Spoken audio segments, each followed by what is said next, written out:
What's good, everybody? This is another episode of the Over Quota podcast, but I'm breaking format for today on this particular episode. I'm not quite sure when it's going to air, but probably I'm recording this on March 17th during a time that from this day and going back, frankly, and moving forward for an indefinite period of time, we will all be living through history and dealing with this whole coronavirus, COVID-19, whatever it is being called.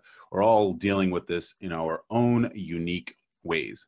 But as I use that word unique, there is also a lot of synergy and similarities and that we're all going through.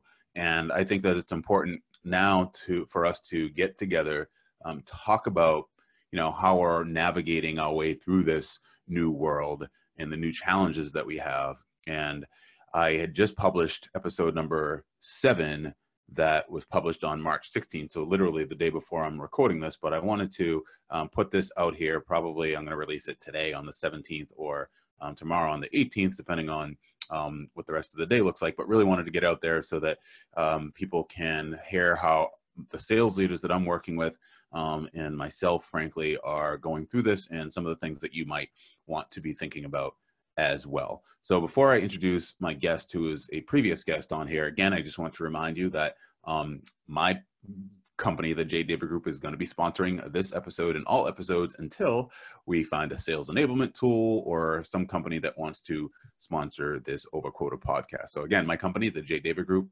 helps high growth software companies find top enterprise software salespeople and sales leaders. To learn more, go to, as always, thejddavidgroup.com/hiring if you want to hire the best people, or go to thejddavidgroup.com/looking if you're looking for another job. So again, my guest today is Patrick Gardner. Patrick is the Director of Account Management at Exagrid, and he was on just not too long ago to talk to us about his take on the difference between the best salespeople and everybody else. So I urge you to go and take a listen to that as well. But today I wanted to talk to him about how he is getting through all of this and what he would suggest for the rest of us. Patrick, welcome back. Hey Jay, good to be back. Thanks for having me. It's certainly unique circumstances, but I think one of the things that helps us get through this all and keep productive and keep things going is sort of sharing what we're working on and how we're getting through it to keep everybody going. Because for your audience, which is all salespeople and sales leaders, it's actually really important for us to stay productive. If you think about the impact of this virus, not to sound overly melodramatic, but if you think about the impact, there's obviously the health care impact, but there's also an economic impact. And our companies are still relying on us to bring in revenue, and we got to keep doing that. So anything that I can do to contribute to people staying productive and along those lines, I'm glad to do it. So let's just start there with that word productive. How are you staying productive as we get into this whole thing? Yeah, so I think for me, I'm a creature of habit in a lot of ways, and I'm a big believer in routine and schedules and things like that. So I think for me, the big thing is keeping a schedule, keeping on track in my routine. So coming down to the improvised home office and working through the day like normal hours, and and that's a big one, right? And staying on track with meetings I have, reports that I'm generating, metrics that I'm watching, jumping on calls with the guys is one thing. So keeping kind of as much in the routine as possible, but then also just constantly, probably borderline annoying, but constantly in contact with the folks on my team. So where I normally would have sent a quick email or just made a schedule change if I had an appointment on the books with one of the guys or anybody on my team, and just change it from say 10 to 11, I'll call them and talk to them about the fact that I'm changing it, just because I think part of it is staying connected to the group. So from a productivity standpoint, I think, having a good space. It doesn't have to be a, plush, beautiful home office. I'm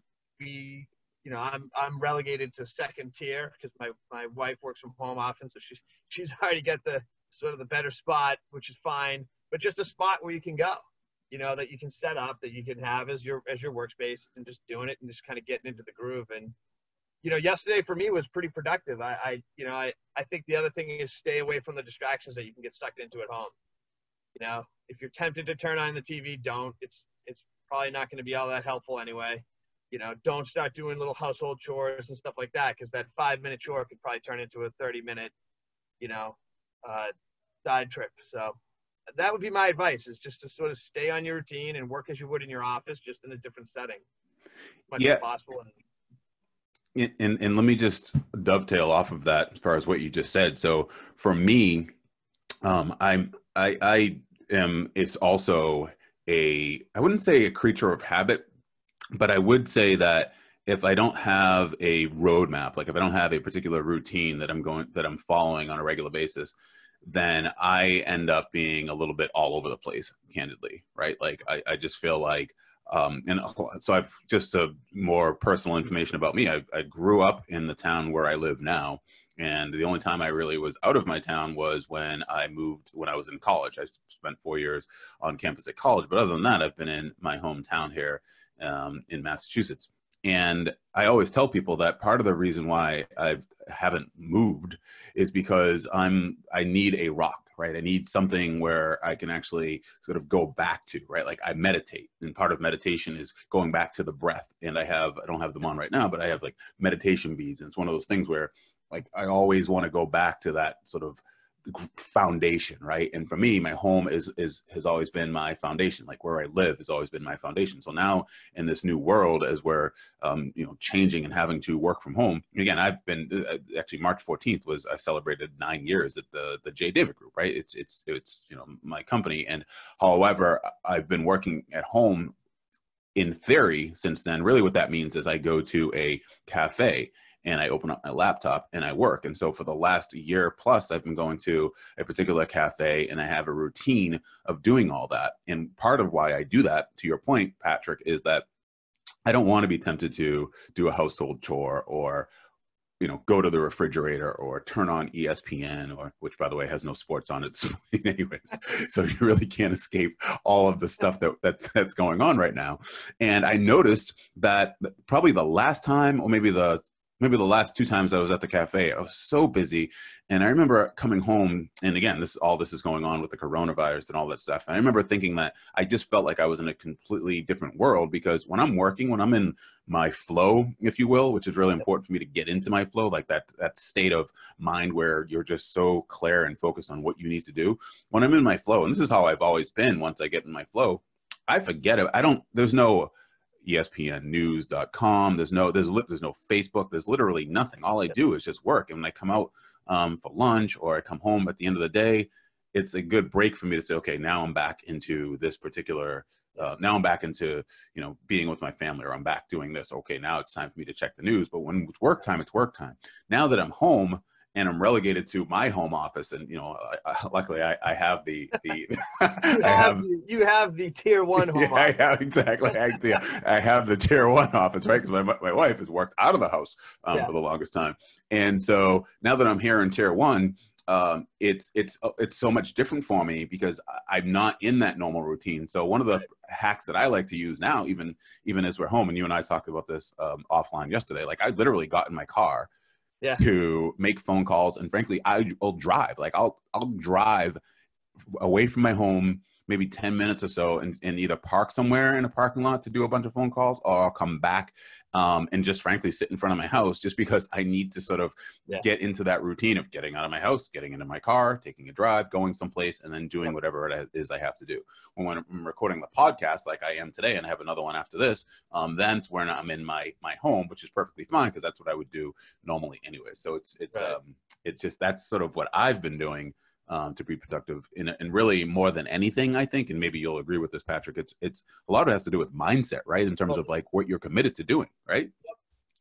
and I think it's all about mindset. So the things that, you know, you and I sort of are talking about, and the things that I'm mentioning about having a space and things like that, you know, for me, this is actually dressed down, but, you know, getting dressed as if you're going to work, a kind of like mind hacks, if you will, to borrow like an overused phrase, but whatever hack works for you. So to your point, you know, like I have 2 kids. You probably can't hear them right now, which I'm kind of surprised, to be honest with you.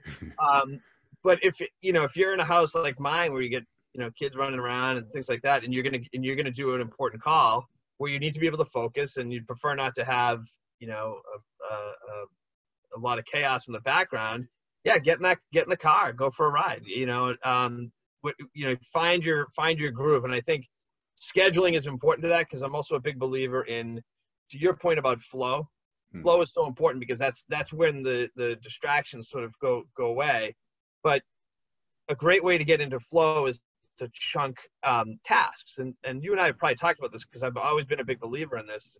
Not like a unique thing. People probably heard about it, but you know, if you've got to make X number of calls because you're still trying to build pipeline for next quarter. Because by the way, guys, we still need to do that, right? Like, I know it seems like everything's up like on its end, but it's just not a snow day. This is going to be going on for a while.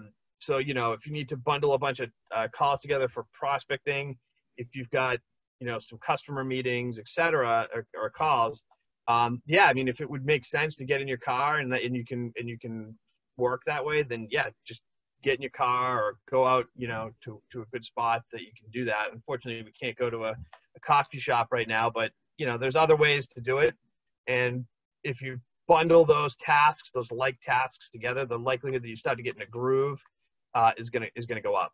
So yeah, I think bundling tasks together and having a routine, and a dedicated space as much as you can. Like, everyone's situation is different. You've got a great dedicated home office. I've got a secondary space that I can work at. Other people, you know, might have to work on their dining room table, and you know, that's fine. You know, maybe you can't say the dining room table is now my office for the next 3 weeks, but maybe at 7:30, 8 o'clock in the morning, it's when you set it up, and at 6 o'clock or 5:30 or whenever you're done, you close it down. But during the day, that's the office space, and that's where you're going to do work. I think that type of thing will just keep you mentally anchored.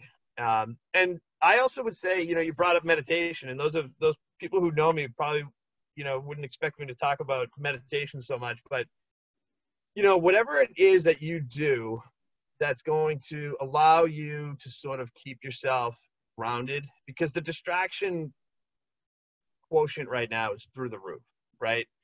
The only thing I can compare this to in terms of like distractibility and you know, the desire to like constantly look at what's going on in the outside world on a constant basis is 9/11, that day itself, and like the couple weeks afterwards, where you know, it was kind of hard to concentrate, and it can be that way now. And so if you've got something that'll help you ground yourself and push some of that, you know, angst to the side, because if anybody who tells you that they're not feeling it is probably just, you know, I don't know, it's maybe they are, but I think it's a lot of people probably will be. So if that's meditation, by all means do it. And if you've never meditated and you want to give it a try, two apps I would recommend. One is called Calm. They're free, by the way.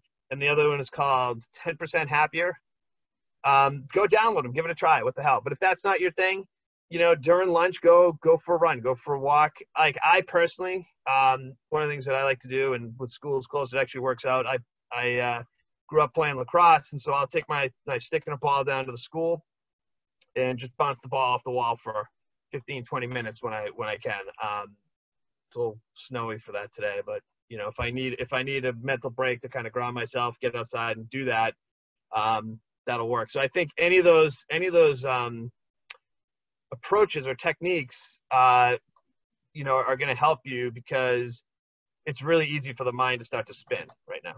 That's right. And going back to what you were saying about the table, the dining room table, you know, obviously if you're in a smaller apartment, let's just say, and you don't necessarily have the space like you do or I do to get away where the kids are in a separate area, you might have to adjust your your sleeping patterns, frankly. In other words, you might have to wake up really early. I remember when I first got into this business, and again, it had nothing to do with this, but just mainly because I needed to make a lot of money, and I needed to make a lot of money fast. I remember I would get into the office, and this is just not an exaggeration at all. I remember looking at the clock on my desk computer. It was 4:55 a.m. when I got into the office. Okay, 4:55 a.m. The reason why I did that is because I knew that as soon as everybody else came into the office that I wouldn't be able to get done the pertinent things that I need to get done. And in that case, as a headhunter, it was really sourcing for candidates that I wanted to call later that day when everybody got into their office, everybody got to their desk, whatever, right? So I could literally spend from 5 a.m. to roughly 8 a.m. That was 3 hours of non-distracted time of just being able to do what I wanted to do. So you talk about batching your work. That to me was my batch, right? So then when distractions started coming into the office and people wanted to hang around my desk and talk and all this other stuff, like I'm the type of person where if I'm actually at work, that's really all I am focused on doing is working, right? Like when it's time to work, I work, right? And so as a result of that, I was able to pick up the phone during the work hours and start calling candidates and start calling clients and just doing all the things that are necessary.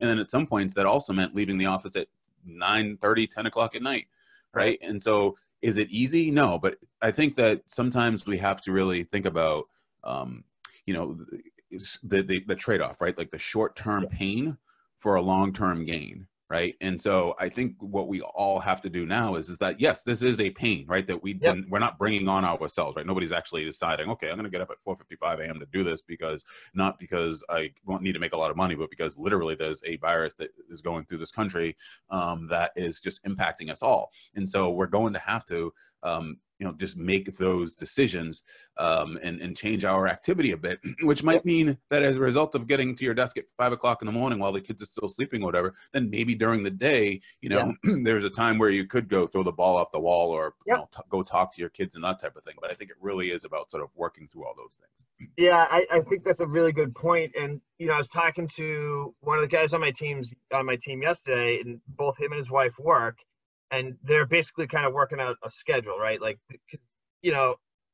depending on the age of if you have kids, like they might even get that, okay, mom has to work, dad has to work, whatever, but they're still kids and they're still going to, do the things they do, and they're probably pent up and everything like that. So, if you can, like you said, it's a really good point.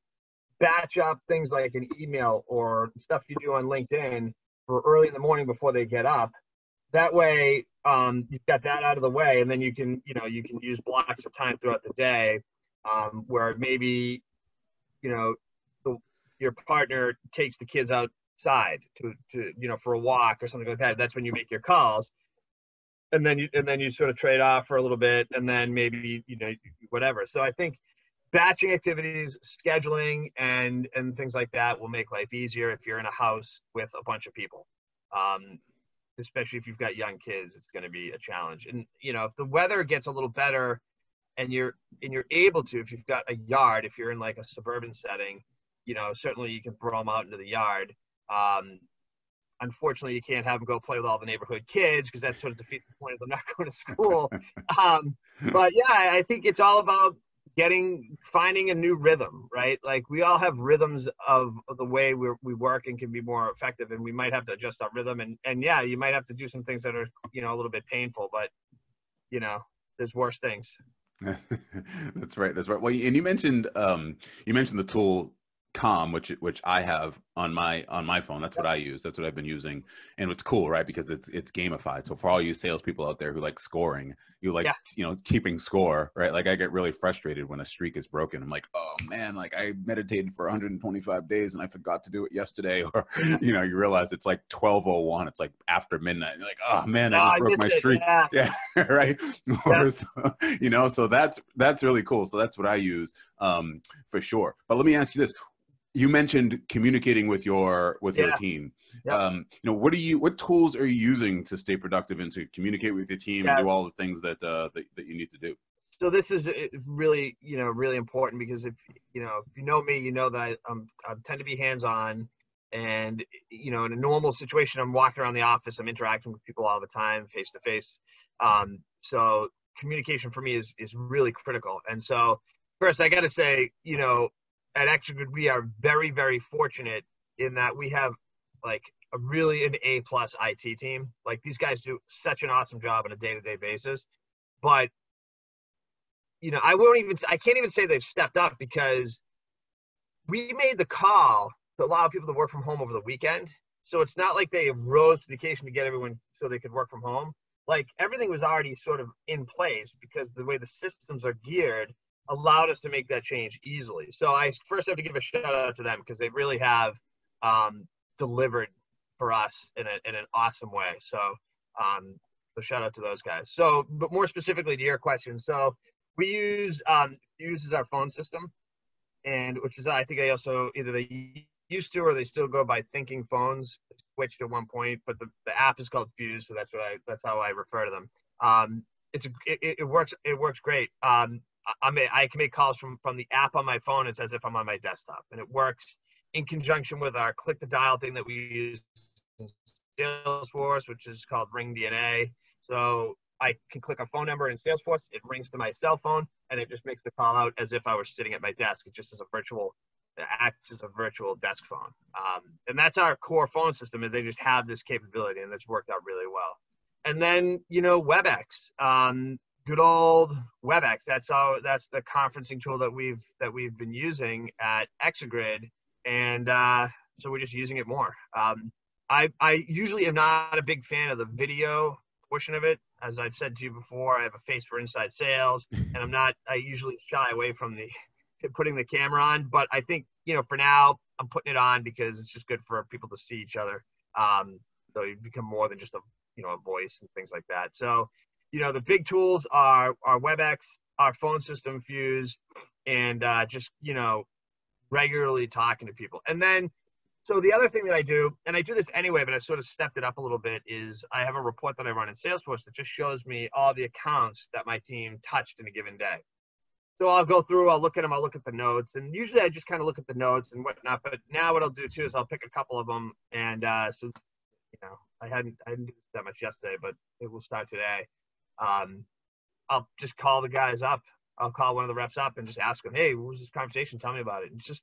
It's just a way to sort of stay connected and keep people sort of focused, and they don't forget that everyone else is out there. You know what I mean? Because I think if you start to feel like you're alone on an island and no one's paying attention to you, if you're used to being in the office in an inside sales environment, that too can contribute to a little bit of drift, so to speak.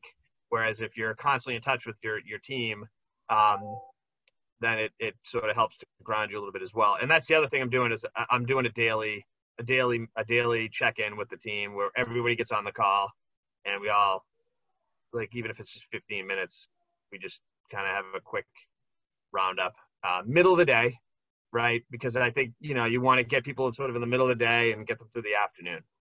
That's what I'm doing now. And Fuse is F-U-Z-E, I believe, right? Yes, that's right. F-U-Z-E. Yep. Okay. And by the way, do they have do they only offer like enterprise licenses, or let's say, for instance, if I'm, I don't know, an individual, mom and pop, and I want to use something like that, like, do they have like one single licenses that you can buy inexpensively? Do you know? Or I don't know. I don't know for sure. I don't know. Okay. Yeah. Well, everybody I know there are some other tools out there if people want to use. If you're thinking about like an individual contributor, or maybe someone who's who's on their own. I can't think of them off the top of my head, but I'm sure there are things out there where you can sort of virtualize your phone system. You can use, so I have a Google Voice number that I use for publicly facing like websites, and I think it's in my signature for LinkedIn. So if somebody wants to call me, they don't have my personal cell phone number, and Google Voice is absolutely free. People can leave you voice messages. People will, announce themselves. Text. All that stuff. Yeah, exactly. Right. It actually used Google Voice before. It worked well. Yeah. You can also transcribe voicemails too, which is really cool. And then, and the other one too that I just thought of is Grasshopper. I don't know if have you heard of Grasshopper before? I used to use that. I have heard of it. I don't know much about it, but I've heard of it. I'm looking it up right now. I'm pretty sure. Let's see if it's still, because I know they may have gotten acquired by somebody, but No, I think no. Just you can just go to grasshopper.com. I think virtual phone system, which is really cool There's another. because. Mhm. Yeah. Oh, go No, I ahead. was gonna say there's another one out there, and I've never used it, so this is not an endorsement, but Mhm. I've heard it advertised, and it sounds like it would be, at least their messaging is targeting around like smaller businesses. Mm. I want to say it's Ring Central. Yes. Yep. That's And it. I only know of them because they I've heard their ads on the radio, Hmm. and then I'll find out what my wife uses as well, because she has her own uh, nutrition practice, and she's got a phone system, and we've talked about it. I don't remember what it's called, but I'll find out and I'll shoot you a note. Yeah, and then I'll add it to the notes on this Yeah, podcast. But yeah, I know with even Grasshopper and probably Ring Central, they will like you can have a professional like extensions. So somebody yep, could call an 800 number, let's just say, with an extension like extension 275. So if you have let's say for instance your team is built virtually. Like when I first started the J David group, I had people frankly in disparate locations, yep. some in Massachusetts, some not, and we all just had the same phone system, and I was using Grasshopper. So those are things that can also be used for sure. Let's talk a little bit about something practical as it pertains to managing your team, as it Yeah. pertains to a salesperson, to your point that we still need to hit our numbers in Q1 frankly, Yep. and get ready for Q2, right?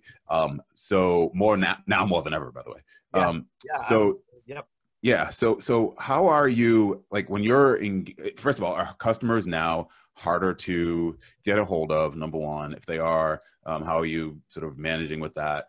Yep. And then how are you coaching your team to basically sell differently, if at all, through all this that we're going through right now? Like, what are the conversations that need to be had, I guess, with your prospects and customers? So as far as how difficult they are to get a hold of, it's hard to gauge for a couple reasons. One is I think, first of all, it's been getting more and more difficult to get a hold of people over the last couple, 3 years, 4 years, Right, 5 years anyway. right. So how much of that is just kind of the way it is, and how much of that is specific to, the current, situation around people, all the business disruptions, right? Hmm.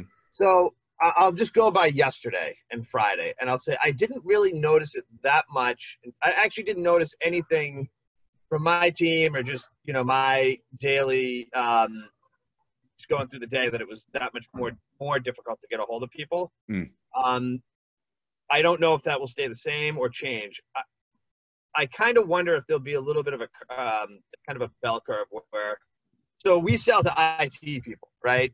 And I think different verticals will be affected differently. So for us, I suspect that a lot of the guys that we're working with, and I've heard this a few times already, and I say guys because like 99% of them are guys. Their companies are throwing a lot at them in terms of, making sure they can work from home and people can work from home and work remote. I had a CIO from a big software company that's down in Texas basically say, look, I spent last week, I spent 50 hours preparing this company for remote work, et cetera. So, I think that to a large, so there's an impact, obviously. So here's the short answer. The short answer is I would assume that's going to get more difficult. If it doesn't, then that's going to be great. Mm. But so what do you do, right? So first of all, if you're talking to somebody, right, because you're in a conversation cycle with them and they're exploring your product, or maybe even working through a sales cycle with them, I think these are things you should be doing anyway, but it's more important now to sort of really stay on top, like really to execute well. So like make sure you have alternate contact information for these people. Like just do that. Like, and it's easy. Hey, in case you guys are working remote or whatever, what's the best way to get a hold of you if you're not working out of the office? Or can I get your cell phone in case your office goes remote?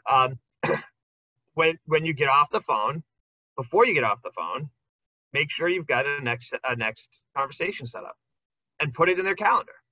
Because if they're, otherwise it's going to be easy for, it already is like 9 times out of 10. If you don't have good, solid next action set up, people are going to become untethered and drift away.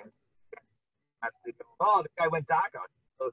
So I just think that's going to be more important than ever to really execute well on your sales process, right? And I'll even say this, and I missed my whiteboard. I could draw you a great graphic of this, but really, when you're on the phone with somebody and when you're engaged in a conversation with them about what your product can do for them, just really quickly getting to the business value and what it can do for the customer and capturing what that means for them right now will be important, because getting their attention, if you're trying to do it, and you probably talking about distractions, you probably hear a little bit of that in the background. Classic. It's just, I was going to close the door and I was like, I'm not going to close the door. Everyone's sort of dealing with this right now. But anyway, exactly. So more authentic. It's just, we're all dealing with it. So anyway, so, nothing annoys me more than just people blindly just calling people to quote unquote check in anyway. But if you try to do that right now, when people's minds are not on whatever project you think you're working on with them that's so important to you, I just think you're gonna have a really hard time getting any measure of traction, because I do think that proving business value, whatever that means to your product, is going to be more important than ever. And I think a lot of sales reps rely on the momentum of a deal, and it's going to be near impossible to do that. So if you've been doing that, congratulations, stop. And really you're going to have to just pick up on your game in terms of your sales skills and execution through these things. And then kind of also to your question, I think more to the point that you were asking, I think a lot of the customers we're dealing with, like everybody else, is in a highly distracted mode. And if it's somebody who's, affected by remote work in terms of it's their responsibility to make sure people are able to work remote, or if they're just responsible for people working remote, they've got a lot on their minds. I think anybody in a school district, any type of SLED type of account, people are going to have a lot on their minds. They're trying to probably figure out where can they buy more toilet paper, because however much they have, they probably don't have enough, apparently. It's like everybody's become cornholio in the last week or so. But in all seriousness, people have got a lot going on. They're stressed out. And you got to just read people, man. You got to just I had a conversation with a customer last week who, when we talked to him 2 weeks ago, he was like, a super laid back, nice guy. And he was tense, and we could tell. And so, we were trying to get him to upgrade to the latest version of the software. And in so doing, we needed him to do a couple of other things, and there was going to be a purchase involved because we wanted to get him a bit more capacity. And the idea of doing all that was very overwhelming for him. And he didn't have to do it. It's more urgent 2 weeks ago, because everything's graded on a curve, right? That was an important thing. So it was really important. And so now it's not as important. He's looking at that, and he's feeling the pressure, and he's losing his mind, and he's not even sure if he can get the budget for it. So you got to take that into account. You got to say, okay, let's take a step back and understand where these people are coming from. Put things in perspective. It doesn't mean we stop selling to them. It just means if your style doesn't involve a lot of empathy, it's time to develop that, right? Because trying to force someone to do something when they're not ready and anxious about 10 other things, it's just not going to work. It's not going to work. And I think that this often this particular time illustrates the importance of having strong relationships always, right? Because when you go into a time like this that's clearly unexpected and uncertain, yep. Those relationships are really the ones that will enable you, frankly, to ask those tough questions, right? You talk about if you're not one who has much empathy and can sort of relate to people and sort of have those soft skills. I think when you already have those relationships in place, then your relationship is elevated to a point where if you need to ask a tough question, if you need to push a little bit more to get someone to commit, to whatever it might be, whether it's a next step or, Yep. To finally close the deal, the relationships really, really matter. Yeah, 100%. Now, on the flip side of that, it doesn't mean that every time someone tells you, oh, I can't do X, Y, or Z right now because of Corona, that you should always just roll with that, because I do suspect strongly that this will become the blow off of the century. You know what I mean? Like we all run into these various blow offs, like, oh, it's the end of it's summertime. Oh, it's if you sell to like retail, it's inventory season. And I remember when I used to sell a product that we sold to more retail, like they were always doing inventory, and that was why they could never do anything. And so, yes, it's a real thing, but also remember that it's going to now be the sort of blow off of choice. And I think the way to deal with that, there's a variety of ways to deal with it, but I'll share one, which is just to say, hey, I get it. Hey, out of curiosity, tell me a little bit about how this is impacting you. For one thing, it's good to know, right? So you can relate to your customers. It's good information, and it shows that you're actually listening to what they have to say. And in the course of doing it, you might find out, like, okay, maybe today or tomorrow or this week's not really a good time to talk to this guy, but maybe in a couple weeks. And you say, all right, so it sounds like you get this and that going on, or these questions are hanging out there. But it sounds like in a couple weeks, you might be in a better position to have this conversation. What do you think? And then you set the call up. So yeah, it'll be a blow off, but there's ways to work around that, but doesn't mean you try to steamroll the person, because it's probably not going to work. Yeah, that's right, for sure. And don't make your lack of productivity, but don't make this an excuse for lack of productivity too. And one thing that I'll say, and we'll end it with just a couple more comments, but is that, salespeople that have desired, let's just say, have called me, sent me an email and said, hey, Jay, I'm looking for, I want something to be remote, and,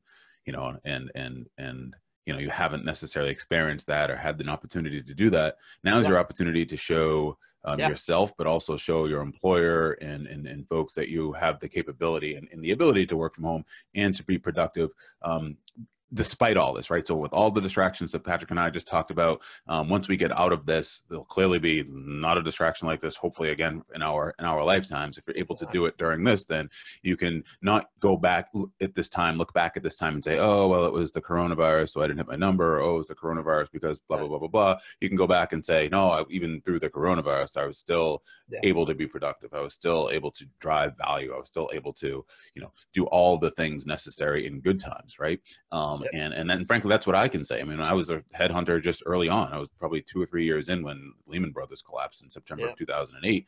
And I tell people that I was able to, navigate through it and survive in the whole 9 yards, in part because of the relationships that I just alluded to, that I already built, but then also because my work habits and the way that I have a heads down focused mentality didn't change. And I think that that's the lesson that during all this that we can learn is that, keep focused and keep your head down and keep going through this and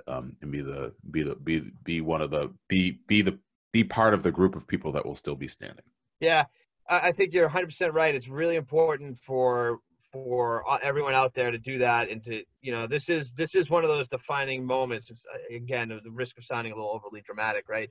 But when you look back down the road, how you weathered through this. And by the way, your companies are probably counting on you to keep the revenue coming. And when I say probably, almost definitely. So remember that, we still have an important job to play, and the world has not ended. Okay.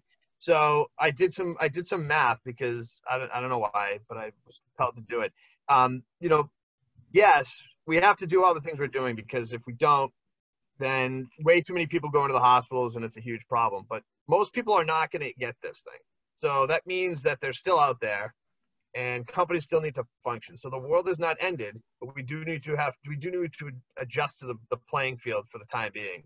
And so, just, you got to keep grinding and do what you need to do, but stay focused and up your game, because the game got a little bit more difficult. So up your game. That's right. Upped your game. And Patrick, as always, you've upped your game. And I want to thank you for that, of course. Excellent. Thanks, Jake, for having me. Absolutely. Thanks, everybody. This has been Over Quota, and I will see you next time. Goodbye, everybody.